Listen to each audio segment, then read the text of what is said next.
Y obviamente hablando de lo que sucedió en el día de hoy en el Congreso, en esta apertura de sesiones ordinarias con el presidente Mauricio Macri, en un discurso, como decíamos hace un rato, enfático, realmente muy enfático y diferente a los que conocemos habitualmente. Aquí está con nosotros Daniel Lipovetsky, él es diputado nacional del PRO. Bienvenido, Lipovetsky. Enrique Zuleta Puceiro, analista político. Bienvenido, Zuleta. Un placer tenerlos a ambos.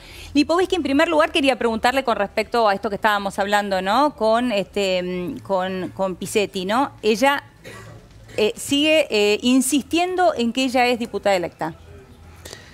Bueno, sí, la escuchaba ahí y la vi hoy también. La verdad, un espectáculo lamentable. Además de que, por supuesto, podría haber incurrido en algunos delitos tan tipificados, que eso, digamos, uno no puede ingresar a un recinto de la Cámara de Diputados sin permiso, sobre todo cuando en el recinto solamente hoy podían participar los legisladores, tanto diputados como senadores, porque hoy era Asamblea Legislativa. Pero bueno, más allá de eso, cuando uno tiene una disputa de este tipo, como la que está disputando ella, lo tiene que resolver la justicia y, digamos, no querer forzar situaciones o generar una situación como hoy en el acto institucional más importante que tiene el Congreso de la Nación, que es recibir al presidente en las aperturas de sesiones ordinarias. Así que me parece que realmente fue una manera equivocada. Si ella quiere luchar por algo que considera legítimo, tiene todo su derecho en un sistema republicano, va a la justicia y cuestiona.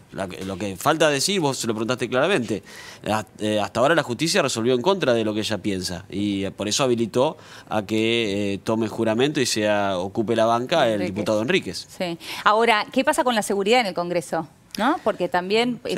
¿Por qué pudo ingresar? Ella dice que tuvo que pasar por 3 situaciones y en las 3 pudo ingresar tranquilamente solamente mostrando su documento. Bueno, ya se hizo una denuncia. Ahí la organización del día de hoy la tenía el Senado, que es quien lleva adelante la organización de la Asamblea, y ya el Senado, la Secretaría Administrativa del Senado ya hizo la denuncia y abrió un sumario administrativo para determinar si hubo responsabilidades, porque claramente falló la seguridad. Claro.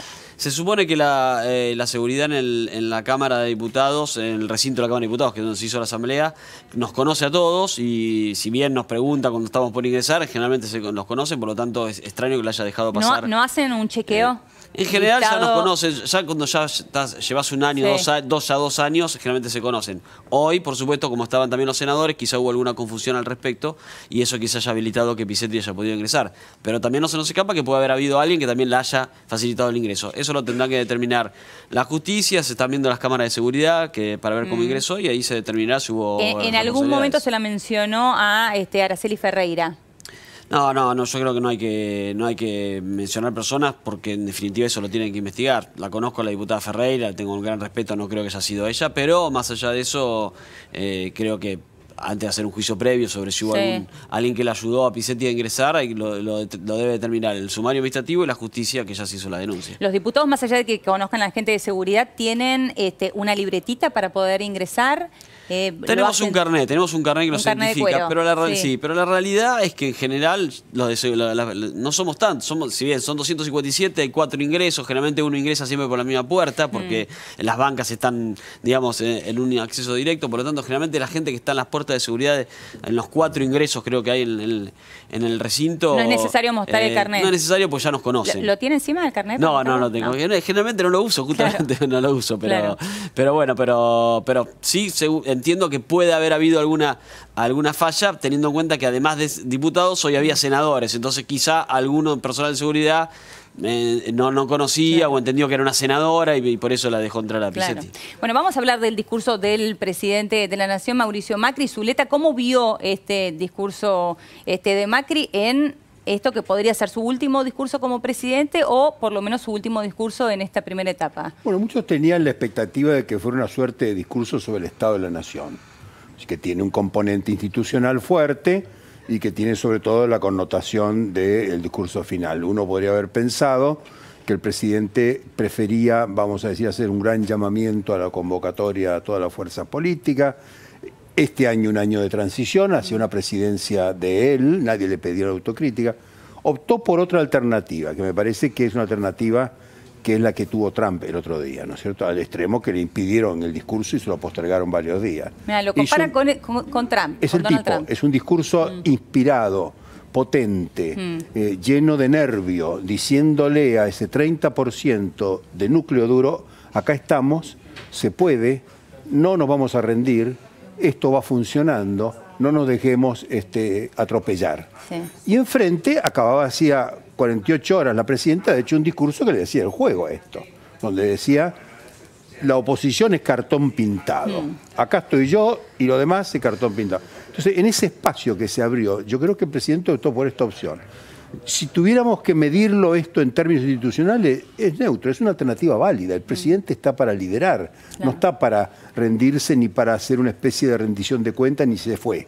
Está gobernando. Entonces, optó por esa alternativa. La situación de la campaña con esto queda muy, muy enervada, porque claro, tenemos un presidente que ha decidido no solo postular a la reelección, sino diciendo, estoy intacto. Ser más bien confrontativo. Estoy intacto. Uno podría haberle pedido ahí ya, aceptando eso, que tocáramos lograr 3 grandes temas, que son las 3 grandes promesas que el 70% de la gente acompañó, que es la promesa del trabajo, porque si se habló de pobreza es porque hay pobres, es porque no hay trabajo, la promesa del progreso y la inversión, la cláusula del progreso, que se llama reforma tributaria mayormente, con todos sus aditamentos, los impuestos al trabajo y los impuestos, en fin, y podríamos haber pensado también en la reforma laboral o la cuestión de la igualdad, que es la cuestión previsional.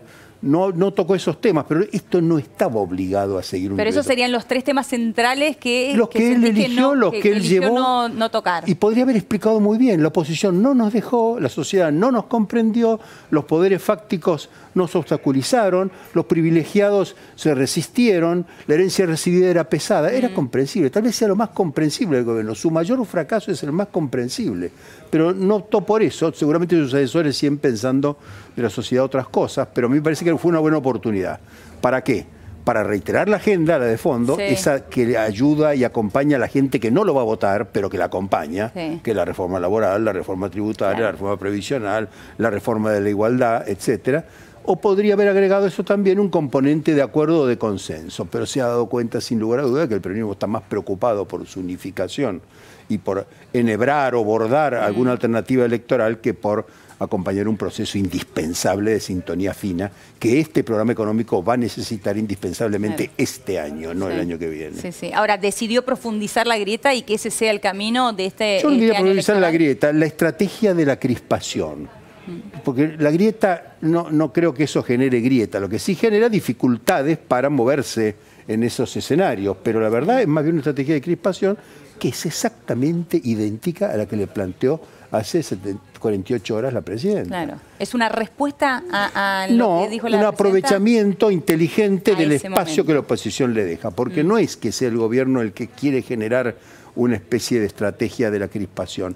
Es también la oposición que se entiende, se resignifica y se apoya y se fortalece en ese tipo de estrategia. En el medio hay una inmensa proporción de la sociedad que no le gustaría que hubiera diálogo. Ahora, si los políticos dialogan, contubernio, dicen. La gente pide cosas que no está dispuesta a acompañar a la sociedad. Es el problema de la Argentina con estas ambigüedades. Ahora, Zuleta habla de diálogo, ¿no, Lipovetsky? Y uno cuando veía la sesión estábamos muy lejos de eso. La verdad es que se veía una dirigencia política muy eufórica, mucha chicana, mucho grito. Estábamos más parecidos a una cancha de fútbol que a un Congreso de la Nación, ¿no? Sí, déjame decir 2 cosas. Primero, yo creo que fue un gran discurso del presidente. Me parece que hubo cosas que uno imaginaba que iba a hacer. Hizo un balance de esos 3 años de gestión. Ese fue su último discurso de su primer mandato. Esperemos que el año que viene, el 1 de marzo, lo tengamos de vuelta, merced al voto popular, iniciando el discurso de su segundo mandato. Y me parece pero también me parece que lo que me sorprendió gratamente fue un presidente que fue muy enfático, muy firme, demostrando mucha confianza, que creo que gran parte de los argentinos necesitaba, teniendo en cuenta que se tomaron decisiones difíciles el año pasado. Venimos de un año muy difícil como el 2018 y me parece que vimos a un presidente convencido que las medidas que tomó, que él mismo reconoció que fueron duras, él mismo dijo, yo sé lo que pasaron los argentinos, soy el que más lo sé, pero convencido que esas medidas que se tomaron son las necesarias para empezar a resolver los problemas estructurales que tiene la Argentina, que son muy graves y que, como dijo el presidente hoy también, los gobiernos anteriores no quisieron resolverlos, siempre hicieron los famosos parches que nos llevaron hoy a tener un país tan desigual como el que tenemos, con 1/3 de la población bajo la línea de pobreza. Después, con respecto a lo que pasa en el recinto en general, yo te diría, vos decías una cancha de fútbol, vos sabés que muchas veces se asemeja a una cancha de fútbol. Yo vengo de una legislatura más chiquita, de la legislatura de la Ciudad de Buenos Aires, tenemos 60, acá somos 257, y cuando ingresé al recinto dije, wow, esto es una cancha de fútbol, porque somos muchos. Y en ese marco siempre puede haber un grupo que sea muy vehemente y que falte el respeto, como pasó, y ese grupo yo no voy a circunscribirlo todo a la oposición. Yo te diría que son una parte, sobre todo el bloque del Frente para la Victoria, que está acostumbrado a manejarse de otra manera. Vio el presidente, se lo dijo. Ahora, no era solamente el Frente para la Victoria, porque desde los balcones, ahí hablábamos de la juventud de Cambiemos, ¿no? Bueno, está bien. Yo creo, ahí yo no comparto quién desde los balcones se dedica, no lo compartía cuando venía la expresidenta y hacía sus discursos de 8 horas y llevaba las barras a los balcones, y tampoco creo que esté bien que pase cuando está nuestro gobierno. En ese sentido yo no concuerdo con esa manera. Yo creo que es un acto institucional y en ese marco el público lo tiene que respetar y por supuesto lo tiene que respetar todos los que estamos ahí sentados en el recinto, ¿no? Ahora, hablaba de el discurso en su momento de la expresidenta. En aquel momento ella estaba en clara mayoría también, ¿no? ¿Eso hacía una diferencia de cómo se comportaba el recinto? Sí, bueno, él no reconoció eso, lo dijo varias veces, creo que 3 o 4 veces, dijo, estoy aquí por el voto popular. O sea que no es el problema de la mayoría. El presidente está investido de una legitimidad, está cumpliendo una función independientemente si es mayoría o no es minoría.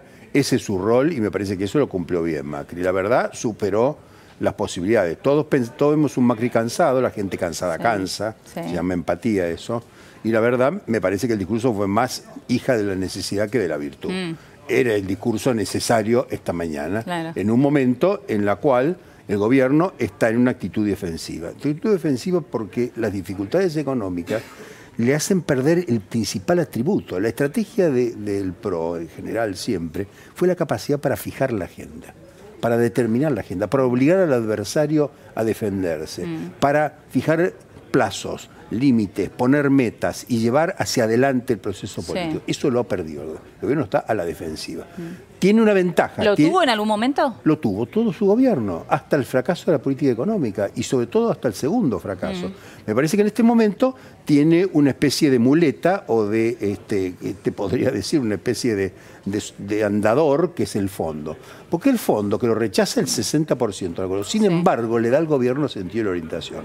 Y a la hora de la verdad, una hora de sí o no, ellos o nosotros, todo o nada, muchísima gente va a pensar, aquí hay un sentido de orientación, se va hacia algún lugar, esto tiene sentido, tiene que ver con el mundo, tiene que ver con una cantidad de cosas, entre eso y pegar un salto hacia atrás a una especie de pasado inenarrable, oscuro, sin ningún tipo de articulación, un aquelarre. Entonces me parece que eso, que es malo visto en abstracto, en la dinámica le da al gobierno una fortaleza. No va a tardar la comunidad internacional en apoyar a Macri, no solo con los auxilios del fondo. Yo creo que la comunidad financiera va a apoyar porque es importante que este proceso avance. Ahora, esto si le preguntás a la gente, se horroriza. La verdad se horroriza. El 60% dice, estamos mal. Pero visto de la dinámica política de un sistema en el cual el gobierno no ha colapsado, está muy lejos. Hoy mostró toda su fortaleza. Y no ha habido una colisión de recambio en la cual salgan líderes nuevos, agendas nuevas, propuestas. No vas a escuchar una sola propuesta desde la oposición. ¿Puede una coalición de oposición desplazar a la coalición de gobierno sin una sola propuesta? Solo con la cuestión de que logró la unidad. A ese tipo de unidad la gente le suele tener miedo. ¿Y cómo evaluarías la falta de gobernadores hoy en el recinto? La falta de apoyo de gobernadores que tuvo hoy el gobierno. Los gobernadores estaban inaugurando sus propias legislaturas. Los gobernadores se sienten como en el 2001, se sienten como la Liga de Gobernadores. Todos son sub-50, son jóvenes, manejan las provincias. En medio año, en 6 meses, lograron el superávit primario. Esa lacra que había de las provincias, ¿quién las maneja? ¿Quién las sabe? ¿Es un desastre? No. Sobrecumplieron las metas, cumplieron, están allí. Y están bastante tranquilos, 60% de apoyo casi todos ellos, con buenos diálogos con la oposición, alguna interna, alguna paso, bueno, qué menos en la democracia. Gobernadores, en este momento la política, no conozco ninguna provincia, ninguna, ni siquiera las más clientelares, que esté sufriendo una situación de crisis de gobernabilidad o de legitimidad. Ahora, ¿quién se lo vio? Convengamos que este gobierno ha sido el gobierno más federalista y que más recursos públicos ha transferido nacionales hacia las provincias y eso ha ayudado Eso es un factor. No conozco ningún gobernador, ni siquiera Alicia Kirchner, que tenga una temática conflictiva con el gobierno. Se vio este verano. Frigerio se maneja perfectamente. O sea, no hay una antinomia en el poder federal. Y eso es importante y nos hace un país país distendido. Aquí no hay ninguna catástrofe, ningún apocalipsis. Y si algún candidato piensa que va a eliminar la política y todos van a venir a entregarle la candidatura porque va a haber una catástrofe económica, tipo La Baña, cosas así, eso no va a ocurrir. No lo ves. A mí me parece importante lo que dice Zuleta con respecto al tema de un país distendido, porque me parece que hoy el presidente marcó eso, ¿no? Hay que recordar lo que era este país antes, pero la distendido, crispación. ¿en qué sentido dicen Distendido ¿no? Porque la gente está en su casa y dirá, ¿distendido para quién? No, bueno, por supuesto que uno entiende. A mí me aumenta todo, no llego. La gente está desesperada, pero no le va a trasladar eso a la política, no lo va a llevar a las calles. Distendido desde la política, no desde la situación de que la gente le preocupa llegar a fin de mes. Cualquier argentino, cualquier joven está desesperado. Sin embargo, no está dispuesto a llevar eso a la política, a jugar el juego de la polarización. Va a trabajar, se va a defender, va a exigir, va a demandar, pero no lo va a llevar a la política. No se va a dejar manejar esa energía. Hoy el presidente habló de una sociedad más madura y es así. Yo creo que hemos madurado, también hemos aprendido las experiencias. La del 2001 también fue una experiencia muy traumática para la Argentina y eso nos lleva a que la gente hoy sea mucho más distendida y más cauta en pedir cambios y analizar los cambios. Nadie dice que se vayan todos. Así es. Hacé tu trabajo. Así es. Hacé el ridículo con la Pichetti, lo que quieras, pero ¿sabes qué? No me llames a mí a jugar allí. Yo estoy trabajando, estoy defendiéndome, hago lo que puedo. Al que se lo vio también muy serio fue a Monzó hoy. Con un gesto absolutamente serio, antes en la foto, después durante todo el discurso en el recinto, sin un gesto en ningún momento. ¿Con qué tiene que ver esto? Bueno, no lo sé porque por la seriedad de Emilio. Obviamente entiendo que él ha anunciado que va a terminar su mandato este año. Yo lo sigo lamentando. Me parece que es una pérdida para nuestro espacio político. Emilio es un gran cuadro político que tiene nuestro espacio. Y yo creo que más allá de que puede no seguir como presidente de la Cámara, que sería una pérdida, entiendo que debería tener alguna otra función dentro del gobierno porque es un constructor. Realmente estos 3 años han sido muy difíciles en la Cámara de Diputados. Como dijo el presidente, vamos a terminar un mandato en casi 100 años sin tener mayoría en el Congreso. Nunca hubo un gobierno que tuviera los 4 años de mandato sin mayoría. Y eso y logramos sacar muchísimas leyes gracias a la tarea de muchos, pero de Emilio sobre todo. Y en ese punto me parece que más allá de que no siga siendo presidente de la Cámara, debe tener un rol porque es un cuadro político. Y quizá él estaba en su seriedad, tenía que ver con que realmente también era su última. No lo vi más serio que Carrió, no lo vi más serio que Carrió. Bueno, Carrió un rato con anteojos de sol, en un momento se paró, estuvo no lo vi más serio que aplaudiendo. Pinedo, era una circunstancia, no era para Colgorio. Sí, hay que tener, digamos, me parece que en ese marco también es cierto lo que dice Zuleta, que son momentos institucionales y hay que de alguna manera mostrar eso porque como bien vos remarcaste cuando hablamos de la distensión, y creo que lo hiciste con este mismo ánimo, hay gente que está viendo y que le preocupa cómo llegar a fin de mes, entonces bueno, en ese marco también, la gente que estaba viendo, si bien quería escuchar al presidente, tampoco podía ver a gente sonriéndose, porque la verdad que tampoco estaba para que nos estemos sonriendo, ¿no? Lipovetsky y Zuleta, muchísimas gracias a ambos, un placer. Bien, vamos a ir a una pequeña pausa en Café de la Tarde, quédate ahí que ya venimos con más.